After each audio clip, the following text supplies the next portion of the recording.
السلام علیکم ورحمۃ اللہ وبرکاتہ۔ ہم ایک نئی اسٹوری کے ساتھ آپ کی خدمت میں تشریف لائے ہیں۔ سیرت النبی صلی اللہ علیہ وآلہ وسلم، قسط نمبر 2۔ عرب کو عرب کا نام کیوں دیا گیا؟ عرب کو عرب کا نام اس لیے دیا گیا، اس کے متعلق دو آراء ہیں۔ ایک رائے کے مطابق عرب کے لفظی معنی فصاحت اور زبان آوری کے ہیں۔ عربی لوگ فصاحت و بلاغت کے اعتبار سے دیگر اقوام کو اپنا ہم پایا اور ہم پلہ نہیں سمجھتے تھے، اس لیے اپنے آپ کو عرب اور باقی دنیا کو عجم کہتے تھے۔ دوسری رائے کے مطابق لفظ عرب عربہ سے نکلا ہے، جس کے معنی صحرا اور ریگستان کے ہیں، چونکہ اس ملک کا بیشتر حصہ دشت و صحرا پر مشتمل ہے، اس لیے اس سارے ملک کو عرب کہا جانے لگا تھا، جو کہ اس کو ریگستان اور دشت وغیرہ پر مشتمل تھا۔ اس دور میں عرب کی ایک مشہور ہستی کا نام تھا قصی بن کلاب۔ ایک روایت کے مطابق قصی بن کلاب کا لقب قریش تھا، جس کی وجہ سے ان کی آل اولاد کو قریش کہا جانے لگا، جبکہ ایک دوسری روایت کے مطابق قصی بن کلاب سے 6 پشت پہلے بنی اسماعیل میں فہر بن مالک ایک بزرگ تھے، جن کا لقب جو تھا وہ قریش تھا۔ قصی بن کلاب بن مرہ بن کعب مکہ میں قریش کے پیشوا تھے۔ انہوں نے مکہ کو خزاع کے تسلط سے آزاد کرایا اور قریش کو ذلت کے بعد شرافت بخشی۔ کنواں کھودنا، بیت اللہ حرام کے زائرین کو خدمت رسانی اور کعبۃ اللہ کی تعمیر نو ان کی خدمات تھیں، جو کہ مکۃ المکرمہ میں رہنے والے قریش کی تھیں۔ خانہ کعبہ کی تولیت ایک ایسا شرف تھا جس کی وجہ سے قصی بن کلاب اور ان کی اولاد کو نہ صرف مکۃ المکرمہ بلکہ پورے جزیرہ نما عرب میں ایک خصوصی عزت و سعادت حاصل ہو گئی۔ پھر اس قریش آل قصی بن کلاب نے خود کو اس قابل بھی ثابت کیا۔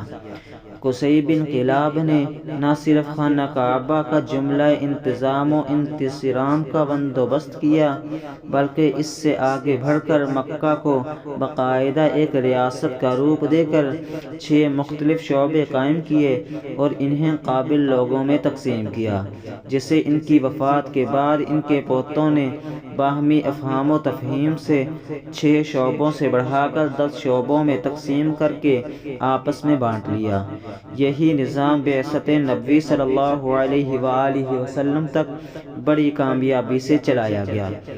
اس تقسیم کے نتیجہ میں آپ صلی اللہ علیہ وآلہ وسلم کے جد امجد حضرت ہاشم کو سقایا، حاجیوں کو پانی پلانے کا کام، عمارت البیت، حرم میں نظم و ضبط قائم رکھنا اور احترام حرم کا خیال رکھنا اور افاضہ حج کی قیادت کرنا ان کی خدمات سونپی گئیں، جو ان کے بعد بنو ہاشم کے خاندان، جو کہ آپ علیہ الصلاۃ والسلام کا تھا، ان میں نسل در نسل تک چلتی رہیں۔ حضرت ہاشم بن عبد مناف قصی بن کلاب کے پوتے تھے، نہایت جلیل القدر بزرگ تھے۔ انہوں نے شاہ حبشہ قیصر و روم سے بھی اپنے سفارتی و تجارتی تعلقات قائم کر لیے تھے، جبکہ مختلف قبائل عرب سے بھی معاہدات کر لیے۔ ان کے اس طریقہ کار کارناموں کی وجہ سے قریش کے باقی قبائل میں بنو ہاشم کو ایک خصوصی عزت اور احترام کا مقام حاصل ہو گیا تھا، جو کہ حضرت ہاشم کی وجہ سے ہوا۔ ان کے علاوہ میدان جنگ میں فوج کی قیادت، علم برداری کا شعبہ خاندان بنی امیہ کے حصہ میں آیا۔